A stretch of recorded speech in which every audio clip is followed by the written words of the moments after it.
Saad Zaghloul was an Egyptian revolutionary and statesman. Zaghloul was the leader of Egypt's nationalist WAFD party. He served as Prime Minister of Egypt from the 26th of January 1924 to the 24th of November 1924. Education, Activism and Exile. Zaghloul was born in Abiana village in the Kafr el-Sheikh Governorate of Egypt's Nile Delta. For his post-secondary education, he attended Al-Azhar University in Cairo. In the 1880s, he became politically active, for which he was arrested. Rise in the bureaucracy. Upon his release from prison, he practiced law and distinguished himself, amassed some independent means, which enabled him to participate in Egyptian politics, then dominated by the struggle moderate and extreme, against British occupation, and affected useful and permanent links with different factions of Egyptian nationalists. He became close to Princess Nesli Faisal, and his contacts with the Egyptian upper class led to his marriage to the daughter of the Egyptian Prime Minister Mustafa Kemal Pasha, whose friendship with Evelyn Baring, 1st Earl of Cromer, then the effective British ruler of Egypt, accounts in part for the eventual acceptability of Zaghloul to the British occupation. In succession, Zaghloul was appointed Judge, Minister of Education, Minister of Justice. In 1913 he became Vice President of the Legislative Assembly. In all his ministerial positions, Zaghloul undertook certain measures of reform that were acceptable to both Egyptian nationalists and the British occupation. Throughout this period, he kept himself outside extreme Egyptian nationalist factions, and though he was acceptable to the British occupation, he was not thereby compromised in the eyes of his Egyptian compatriots. The relationship between Britain and Egypt continued to deteriorate during and after World War. Exile. Zaghloul became increasingly active in nationalist movements, and in 1919 he led an official Egyptian delegation to the Paris Peace Conference demanding that the United Kingdom formally recognize the independence and unity of Egypt and Sudan. Britain had occupied the country in 1882, and declared it a protectorate at the outbreak of the First World War. Though Egypt and Sudan had its own sultan, parliament and armed forces, it had effectively been under British rule for the duration of the occupation. The British in turn demanded that Zaghloul end his political agitation. When he refused, they exiled him to Malta, and later to the Seychelles. They had employed a similar tactic against Egyptian nationalist leader Ahmed Orabi in 1882, whom they exiled to Ceylon. At the time of Zaghloul's arrival in the Seychelles, a number of other prominent anti-imperialist leaders were also exiled there, including Muhammad Ali Shire, the 26th Sultan of the Somali Wasang Ali Sultanate, with whom Zaghloul would soon develop a rapport. Political history. Zaghloul's absence caused disturbances in Egypt, ultimately leading to the Egyptian Revolution of 1919. Upon his return from exile, Zaghloul led the Egyptian nationalist forces.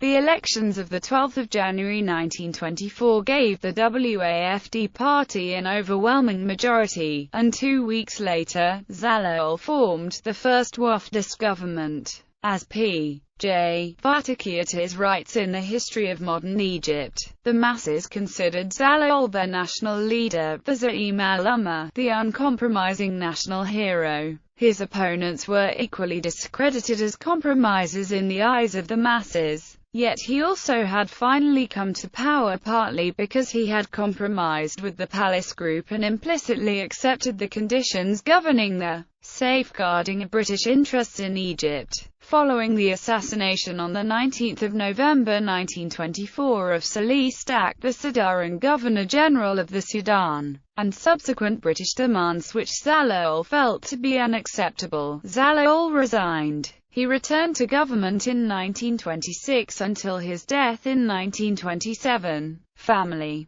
Zaghloul's wife, Safia Khanum, was the daughter of Mustafa Kemal Pasha, the Egyptian cabinet minister and two-time Prime Minister of Egypt. A feminist and revolutionary, she was also active in politics. Timeline: 1857 July. Born into a middle-class peasant family in Ibana in the Nile Delta. Young years. Is educated at the Muslim University of Al-Azhar in Cairo, as well as at the Egyptian School of Law. 1892. Appointed judge at the Court of Appeal. 1895. Marries the daughter of the Prime Minister of Egypt, Mustafa Pasha Fama. 1906. Becomes head of the Ministry of Education. Partakes in the establishment of Hezb el-Ummah, which was a moderate group in a time when more and more Egyptians claimed to revive their independence from the British. 1910. Zaghloul appointed Minister of Justice. 1912. Resigns from the post as Minister of Justice after a disagreement with Khedive Abbas Hilmi II. 1912. Is elected to the Legislative Assembly. 1913.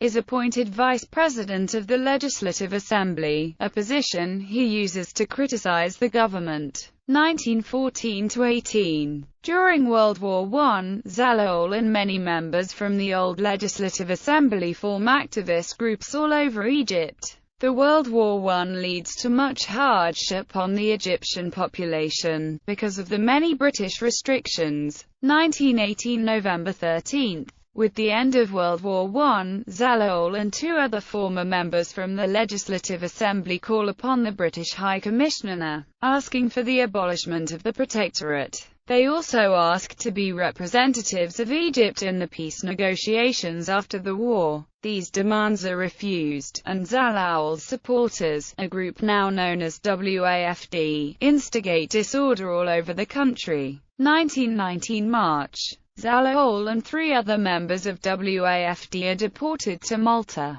Zaghloul is soon released after that General Edmund Allenby takes over as High Commissioner of Egypt. He travels to Paris, France in an attempt to present his version of Egypt's case to representatives of the Allied countries, but without much success. 1920. Zaghloul has several meetings with the British Colonial Secretary, Lord Milner. They reach an understanding, but Zaghloul is uncertain of how the Egyptians will see him if he forges an agreement with the British, so he withdraws. Zaghloul returns to Egypt, and is welcomed as a national hero. 1921. Zaghloul uses his supporters to hinder the establishment of a British-friendly government. Allenby responds by deporting Zaghloul to the Seychelles in the Indian Ocean. 1922 February. Egypt receives limited independence, according to Lord Milner's recommendations, as these were designed through the talks with Zaghloul. 1923. Zaghloul is allowed to return to Egypt.